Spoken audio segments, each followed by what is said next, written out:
le président veut reprendre des forces avant sa longue itinérance mémorielle de la fin de la Première Guerre mondiale. Selon Ouest France, il pourrait se rendre à Honfleur, en Normandie. Sur son agenda, rien. À l'issue d'un déjeuner mardi midi avec des élus locaux des Hauts-de-France, la semaine d'Emmanuel Macron s'est arrêtée. Aucun rendez-vous, aucun événement, aucune intervention de programmée pendant 4 jours. Du jamais vu depuis son élection en 2017. Exceptionnellement, le président de la République a même avancé le Conseil des ministres à mardi.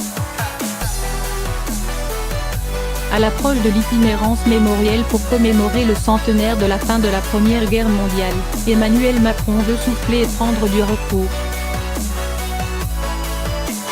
Selon Ouest France, le couple Macron pourrait se rendre à Honfleur, en Normandie, dès mercredi après-midi, et jusqu'à dimanche matin. Contacté, l'Élysée se refuse à tout commentaire sur le sujet. Il gère l'effort, commente un proche du chef de l'État, selon qui le président des forces aussi pour se préparer au long déplacement qu'il attend dans le Grand Est et les Hauts-de-France. Du dimanche 4 au vendredi 9 novembre, le chef de l'État va parcourir 2 régions, 11 départements et 17 villes. Il achèvera son périple à Paris pour les commémorations du 11 novembre avec un discours prononcé sous l'Arc de Triomphe devant une 60aine de chefs d'État et de dirigeants d'organisations internationales. Brigitte Macron l'incite à se reposer. Une longue et inédite séquence pour laquelle Emmanuel Macron a donc prévu de se préparer en s'isolant en famille. D'ordinaire plutôt enclin à surcharger son agenda et à travailler tard dans la nuit, Emmanuel Macron a, pour une fois, cédé aux demandes régulières de son épouse.